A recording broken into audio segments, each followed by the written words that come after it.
Soled, who is coming to us from the University of Wisconsin-Madison. He is going to be talking to us about new catalytic pathways for the production of diols from biomass. Once we get the laptop switched over. Oh, did it turn off?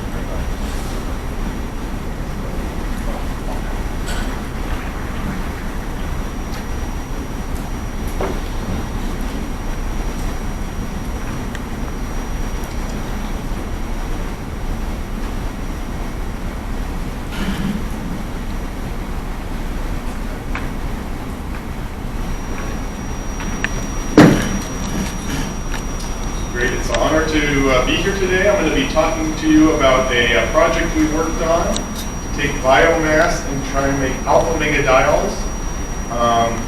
This was really about a 3-year project. Involved researchers at University of Wisconsin. You can see our research team right here. I have several great people here, including with departments, Jim Domesic.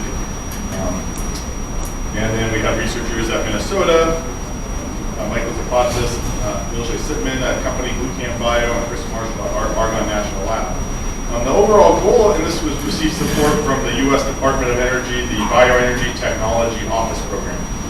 Okay, and how this project got started is we were supposed to take biomass, several different types of biomass, agricultural residues, wood as well, and convert them into these two molecules I've shown here.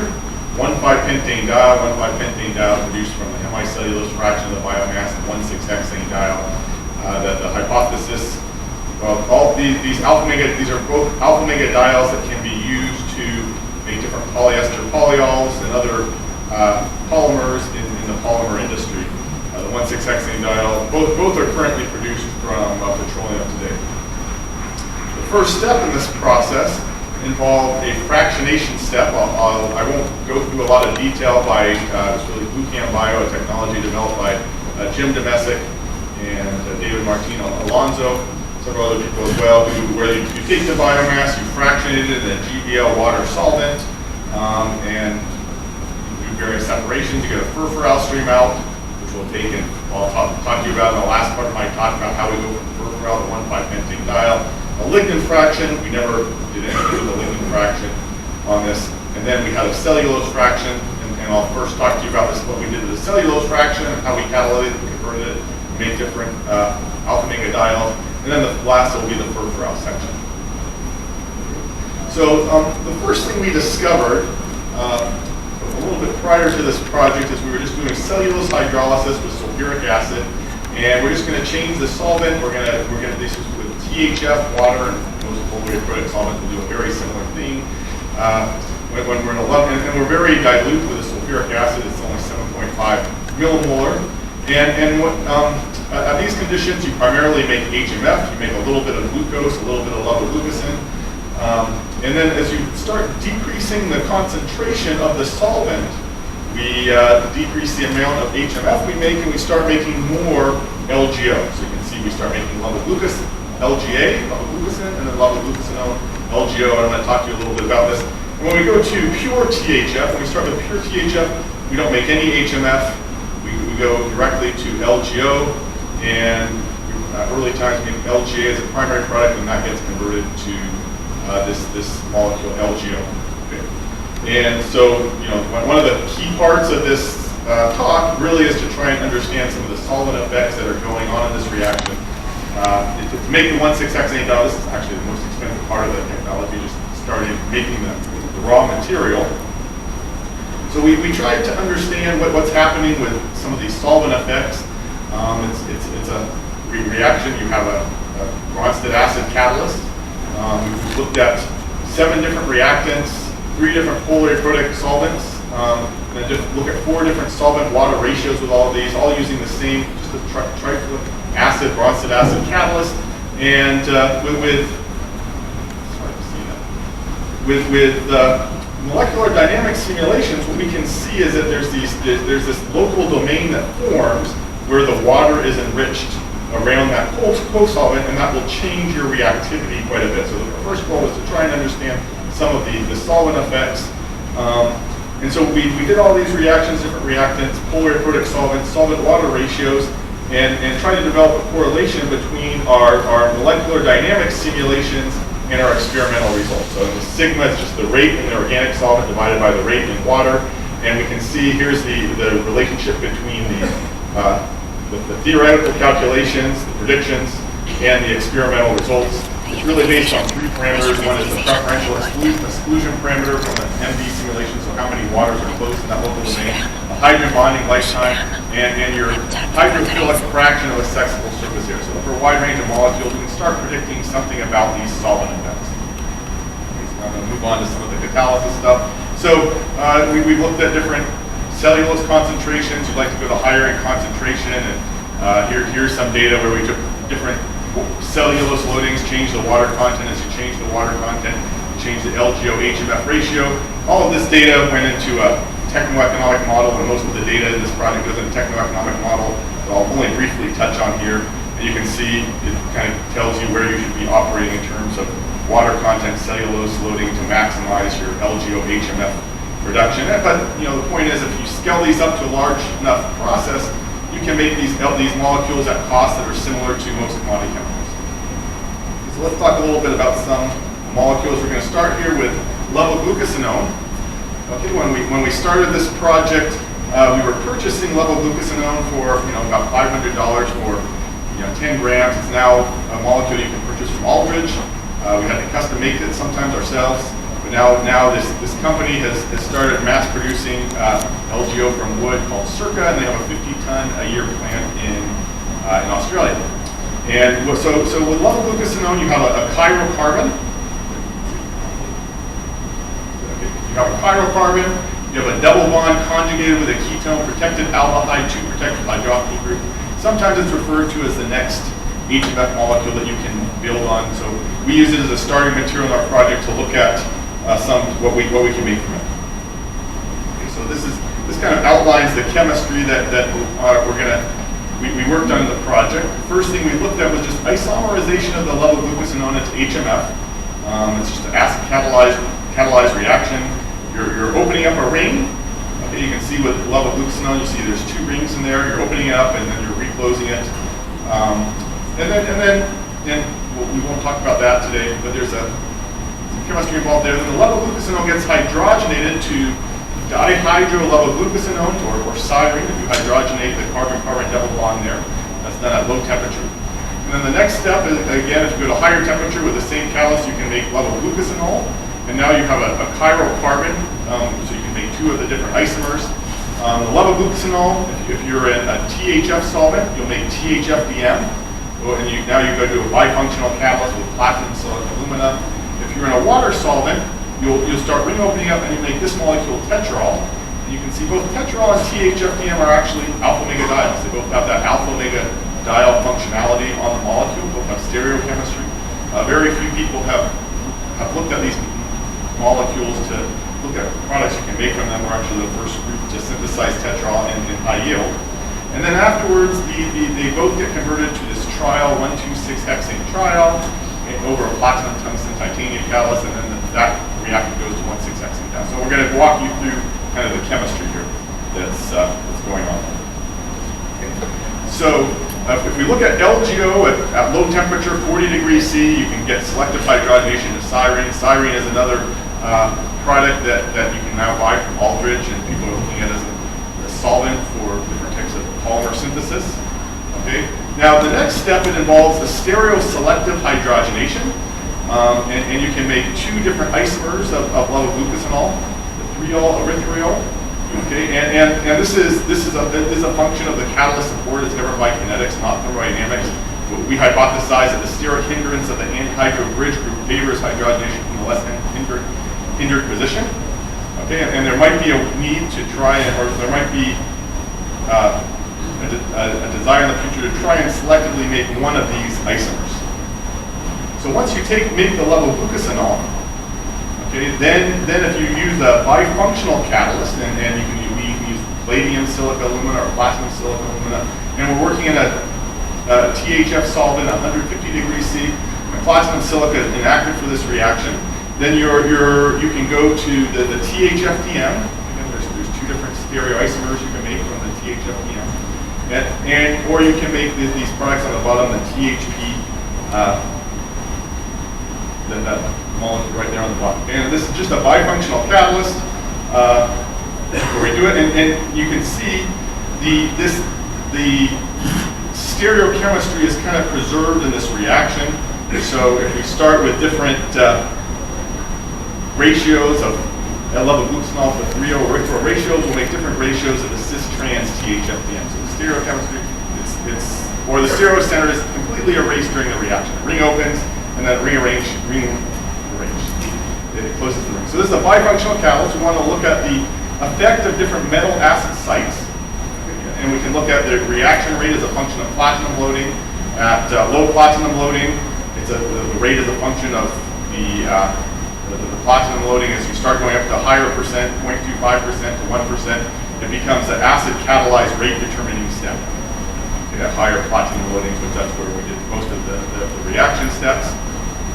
The selectivity increases with metal loading. So at low metal loadings, you're doing the acid catalyzed step, but your hydrogenation ability of the catalyst can't keep up, so you really make a lot of oligomers, a lot of degradation products.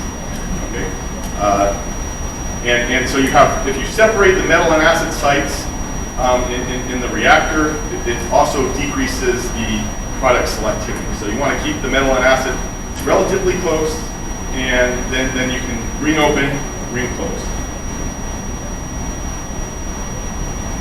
So if we start looking at the kinetics of this levoglutsenol hydrogenation, the reaction is first order, and levoglutsenol suggests this is not highly covered by levoglutsenol. It's zero order in hydrogenation, so this suggests that there's a hydrogenation step following an irreversible acid catalyzed rate determining step. So this is the 1% platinum silica alumina catalyst, where you see good selectivity. It's all, everything is determined, that your rate of reaction is determined by your number of acid sites. So we wanted to try and understand some of the chemistry for how we take levoglutsenol and how it gets ring opened and gets converted to THFDM.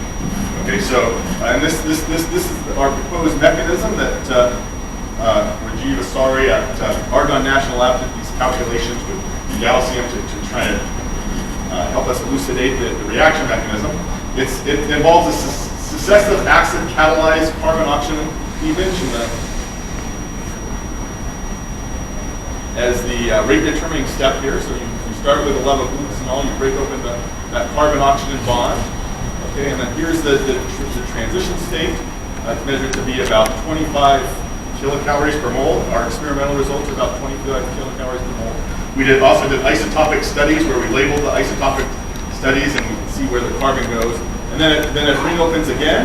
We form this oxocarbenium ion. It closes. And then the last step occurs on the metal catalytic site. If you have enough metal sites, you'll make the THFDM. If you don't make more and have enough metal sites on here, these will form oligomers and form degradation sites. Okay, so this is work that's consistent with our kinetics, consistent that there's a carbon-oxygen bond formation of a 5-member ring from an acyclic species, and there's metal catalyzed hydrogenation of unsaturated intermediates, and consistent with also our activation barriers. Now, if we switch the solvent from a THF to a water solvent, instead we start making this molecule, the tetrol molecule, close to quantitative yield, about 90% yield. Again, the exact same catalyst, exact same reactant. The only thing we're changing is the solvent. Again, with platinum silica, there's no conversion. You need some acidity to do this, and water is actually a reactant here to go from the tetrol to do this. We go to a little higher temperature. What we hypothesize is that the levoglucosenol, we form these intermediates, both the pyranose form.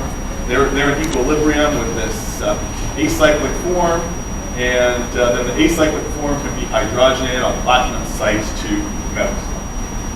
Okay, so this is a new pathway to produce hexane 1256 tetrol. It's a potential polymer precursor for levoglucosenol in up to 90% yield. The levoglutsenol first. If you're at lower temperatures, it will preserve the stereochemistry. The first step is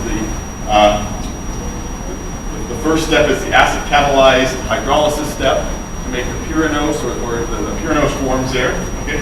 It will then go to this aldehyde. We cannot see the aldehyde with NMR. They're very present at very low concentration. ureal level glucosinol goes to the DDM, the erythroyl level glucosinol goes to the DDG, and then on the metal sites it just becomes hydrogenated. If we go to higher temperature, if we just take this product, we heat it at higher temperature, and then we start hydrogenating, it loses its stereochemistry because we start isomerizing this intermediate.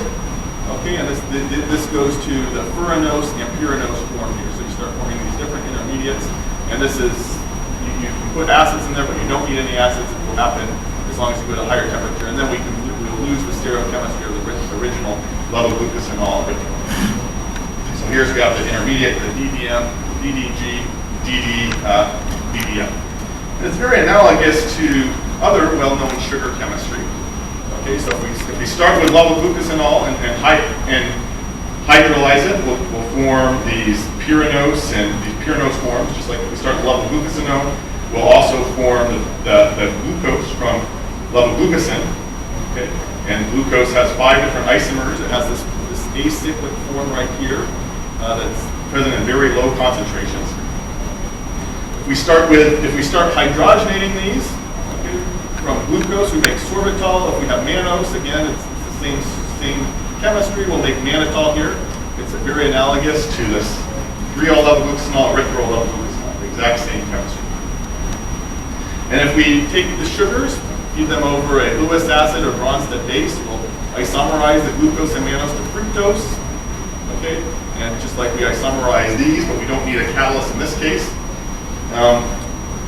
And then when we start hydrogenating the fructose, we make a mixture of sorbitol and mannitol. It kind of loses its stereochemistry, just like it does when we take that DDM, DDG mixture, heat it to higher temperature to the DDF to make the tetrol. So what is this tetrol molecule good for? You know, we don't know. It's a molecule you can't currently buy from Aldrich. One thing we've done is we've reacted it with, we made some new materials from them. Okay, so you just take the tetrol, add some diboronic compounds, and we've added a range of diboronic compounds. It's a very simple reaction. We make this mesoporous material that has some mesoporosity. We change the solvent, the chirality, the nature of the compounds. With a very simple synthesis, we can make these molecules that we think are fairly similar to covalent organic frameworks. So now the last step in taking levoglucosinone and going to 1,6-hexane-diol involves reacting it with a platinum tungsten titania catalyst. Okay, this is a catalyst that was originally found in the patent literature from Holland. And it's a fairly selective catalyst where we start with THFBM. We first make this 1,2,6-hexane trial. The 1,2,6-hexane trial then gets converted to 1,6-hexane diol. You make small amounts of the 1,2-hexane diol as the byproduct, and then some 1-hexanol, but over 70% yield to the 1,6-hexane diol. And this is the hexane trial as the primary product. So we want to look more about how this catalyst works and why is it such an effective catalyst. So if we take we looked at different platinum loadings. We went to 4 weight percent, 10 weight percent platinum. The platinum utilization, your rate per amount of platinum you put in the catalyst is actually highest as you go to higher loadings of platinum. Okay, and then we looked at the tungsten loading. As we add more tungsten, the catalyst activity for both 4 weight percent platinum, 10 weight percent platinum go to a maximum. Okay, so we wanted to try and understand that. This again is a bifunctional catalyst. You have the metal. You need all 3 components of the catalyst. You need the metal sites, you need the tungsten oxide, and you need a reducible support, either titanium or zirconium, to get this chemistry to work. So as we start looking at these 2 catalysts, okay, if we just count acid sites, with the reduced catalyst, as we add more tungsten, we increase the acidity. So it's not just the acid sites that are important for this reaction. The activity is not correlated to the acid sites. And if we look at the metal sites, the CO chem absorption, as we add more tungsten, both catalysts, the activity decreases. Or sorry, the CO uptake decreases with increasing tungsten loading. And so there's some balance between platinum and tungsten that's critical to achieve this high activity of platinum, tungsten, titanium. Now when we did the TDM micrographs, so what we can see is with these different platinum, tungsten with a different tungsten loading, the platinum particle size was all the same. It was always between 1.57 to 1.74 nanometers. The platinum particle size is very similar regardless of the tungsten loading. Okay, so that suggests that the active working catalyst, we need this reducible support. We need this tungsten oxide that has to be in the proper oxidation state. There's some interaction between, and then you need the platinum particles. Somehow the tungsten is overcoating the platinum to reduce this. And there's the acid catalyzed reactions probably are like they're happening on the tungsten, and then the platinum helps do the hydrogenation ability of this gas. Okay, so really, there's really a wide variety of molecules that we can make from levoglucosanone that are very difficult to make from petroleum. The first step, levoglucosanone, we can do isomerization to make the HMF and the acid catalyst. We can hydrogenate the carbon-carbon bond here to make the styrene. Then we can hydrogenate the carbonyl here. This is the stereo-selective hydrogenation to make the levoglucosanol. We can convert this into the THFDM. Okay, and both of these, the THFDM, the stereochemistry here is lost, and we make the THFDM here is an alpha-ω-Diol that you can make different polyesters from, and the THFDM can get converted to 1,2,6, the hexane triol, and then the hexane diol. And this chemistry involves several types of catalysis, the metal catalyst, where hydrogenation occurs, acid catalyst, where CO cleavage occurs, bifunctional catalyst, where hydrogenolysis occurs. And this really requires careful control of the catalyst metal acid properties to make these products selectively. And you have new molecules now that the next stage of this research really is working with more other polymer scientists to try and study the polymer properties of some of the polymers and other materials we can make from these molecules. Now the last part of the talk really is taking furfural and converting it into 1,5-pentane diol. This is the route that we're going to talk about. It really got started here by these papers by Jim Domesic, Tomashiga, where they showed using these bimetallic catalysts to take rhodium, rhenium oxide. You can selectively do hydrogenolysis of these tetrahydropurpura alcohol or the tetrahydropyran to methanol, and selectively make these alpha-ω-Diols with these catalysts. And initially, we started our project off with those same catalysts. Then we put them into a techno-economic analysis model. They said it's very expensive. They work great at low concentrations. When you go to high concentrations, they don't work as they're not as selective. And the rates were very low. So here's your cost going through this route with one of the bifunctional catalysts. And you can see here's your catalyst cost, very expensive catalyst. The rates are low. And very expensive utility electricity costs. You have to do a lot of recycling of the solvent. So then we came up with this new route where we take the tetrahydropurpura alcohol, we do a gaseous dehydration, we make this dihydropyran, we then hydrolyze it, and then that undergoes a spontaneous ring opening polymerization to hydrogenate 1,5-pentane diol. When we put that into a techno-economic analysis, it looks a lot better. Our catalyst cost is 51 times lower, the production cost is 6.6 times lower, and the main cost really is the feedstock. The cost of the furfural is your primary driver for making the 1,5-pentane diol. Okay, so I'm going to first talk to you about what happens with the tetrahydropurpura alcohol dehydration to dihydropyran. I think our last speaker talked a lot about furfural hydrogenation, and there's established technology to take furfural and hydrogenate it to tetrahydropurpura alcohol. Okay, so this is a gas phase reaction. We start with tetrahydropurpura alcohol. We're using an alumina catalyst about 375 degrees C. We can go directly to this dihydropyran. We tried several other catalysts. It's really the Lewis acid sites that are responsible for this catalyst activity.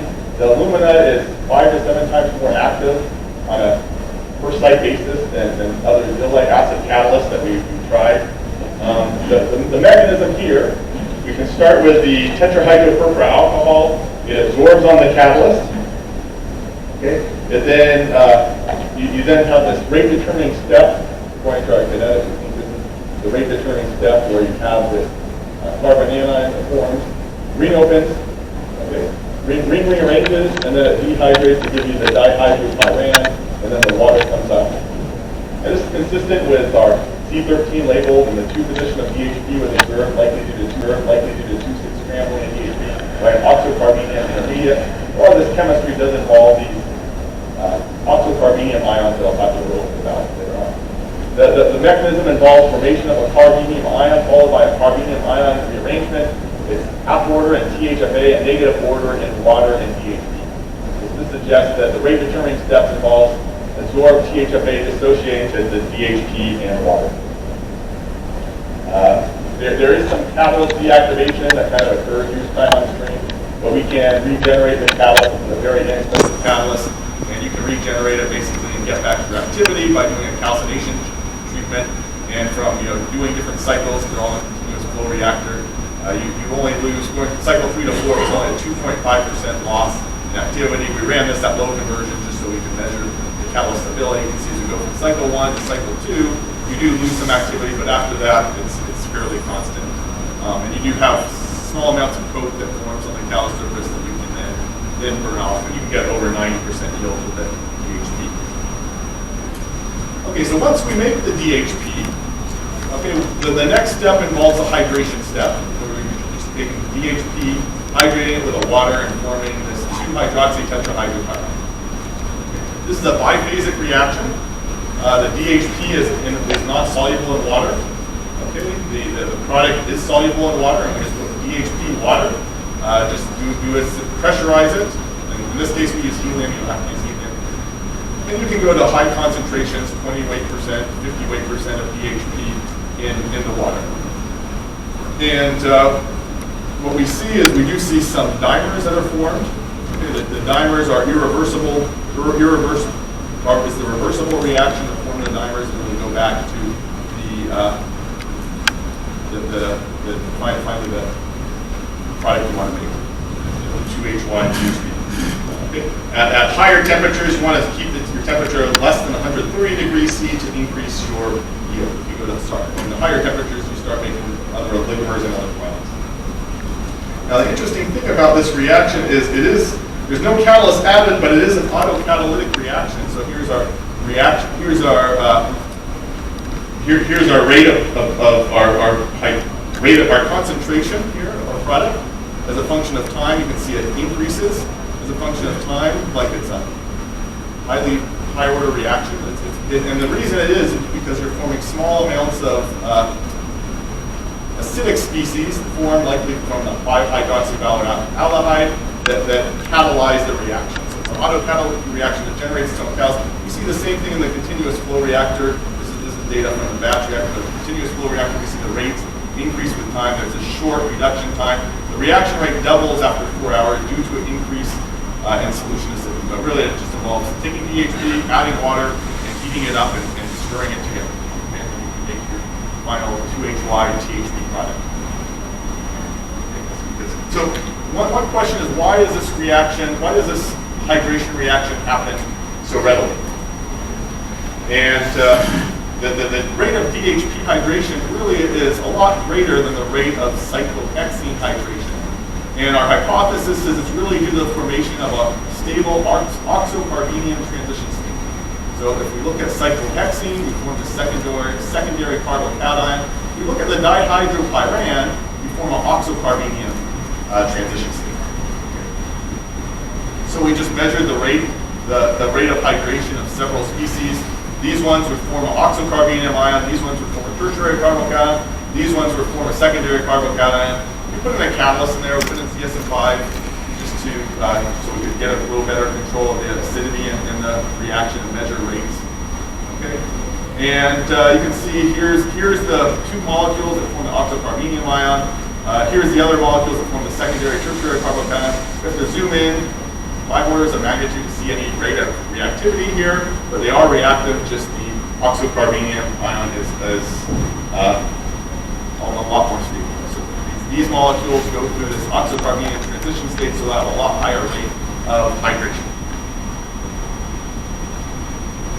So the last step in this technology involves taking this 2HY THP and converting it into the 1,5-pentane diol, which looks like it would be a difficult step, but it's really not. Okay. So we were able to get very quantitative yields of the 1,5-pentane-diol from the 2HY-THP. You can form, if we look at our conversion as a function of selectivity, your selectivity to your desired product increases as you increase your conversion. You form these other products, these other dimers as intermediates, but they reversibly go back to the 1,5-pentane-diol. These dimers increase at low concentration due to a shift in the equilibrium. This is continuous flow data, ruthenium titanium catalyst. Okay?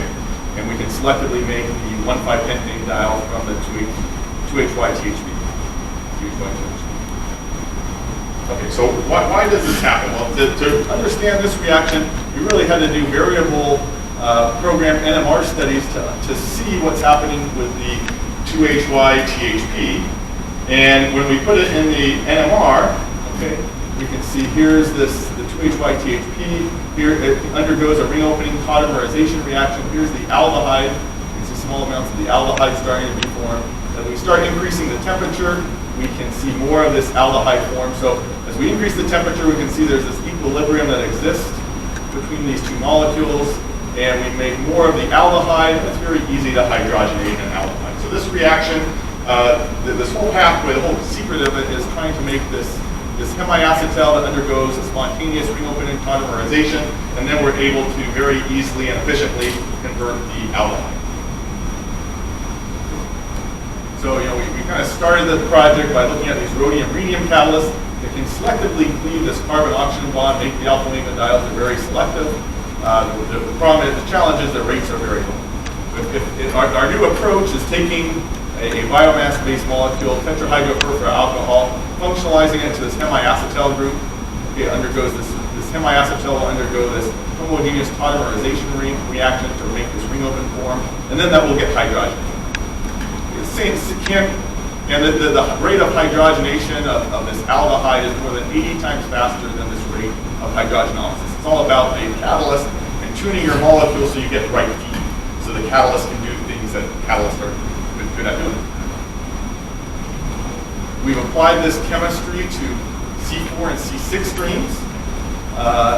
So you can start with butyrolactone. Okay.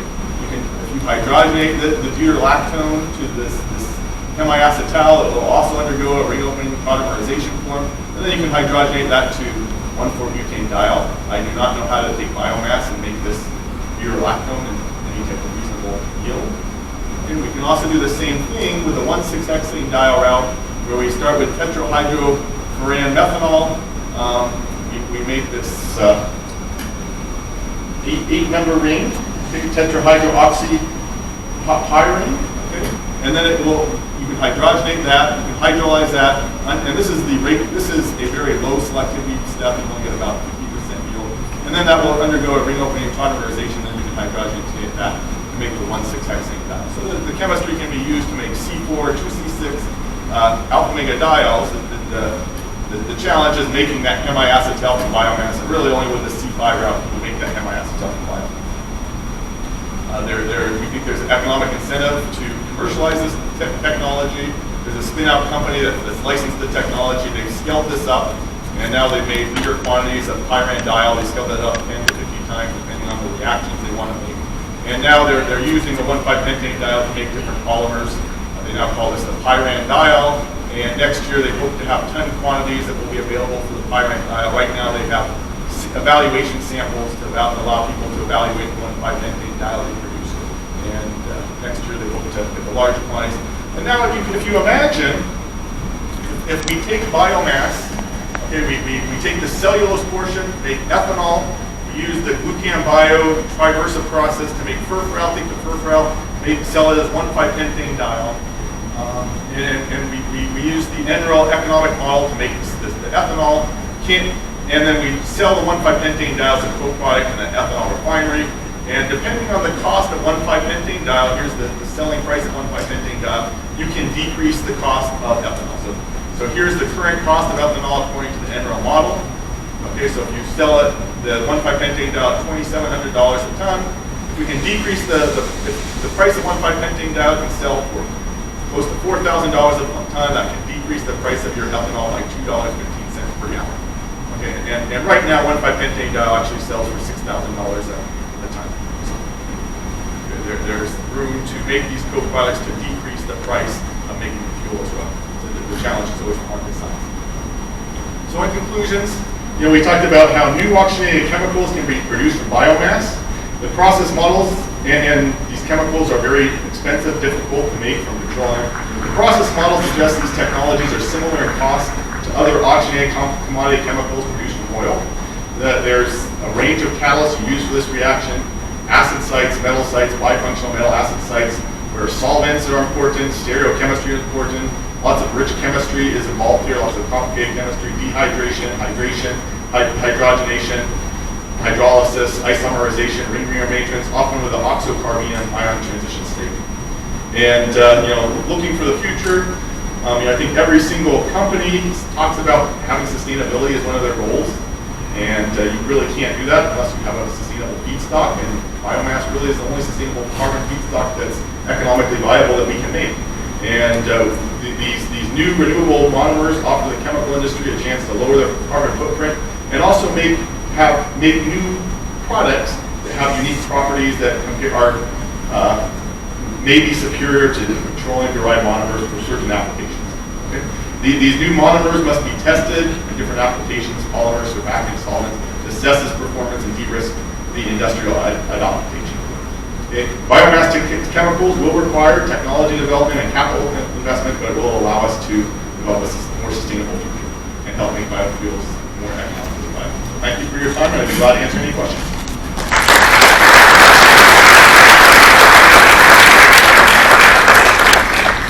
Any questions for George?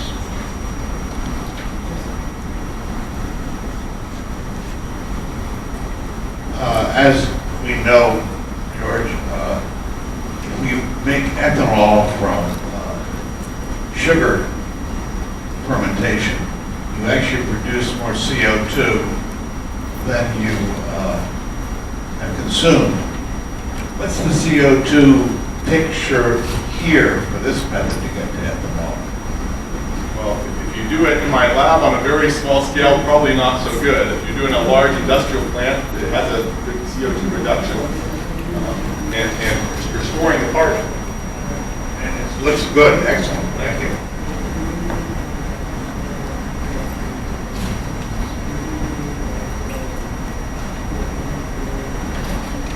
You get 1,6-hexane-diol from biomass. And what about the purity of your 1,6-hexane-diol?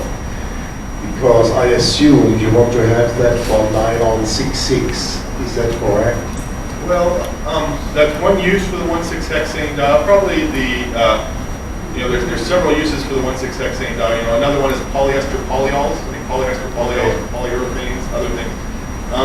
We have not scaled up the 1,6-hexane-diol.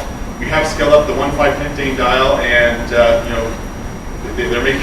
they're able to purify it and make polymers from it, so they didn't see any problems with the impurities that were in there from biomass. Oftentimes they're heavier than the molecules you're making, so oftentimes they're oligomers, and it's very easy to distill it out to get a high purity alpha-diol. Okay, thank you.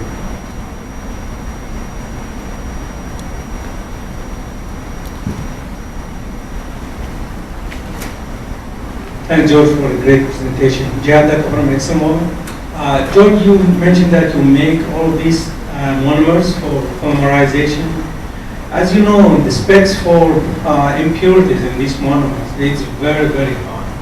So you're talking about 99.9999. My question to you, with this approach, can you meet these specs, or is it going to cost you 10 times more to make this material that can be used in polymers?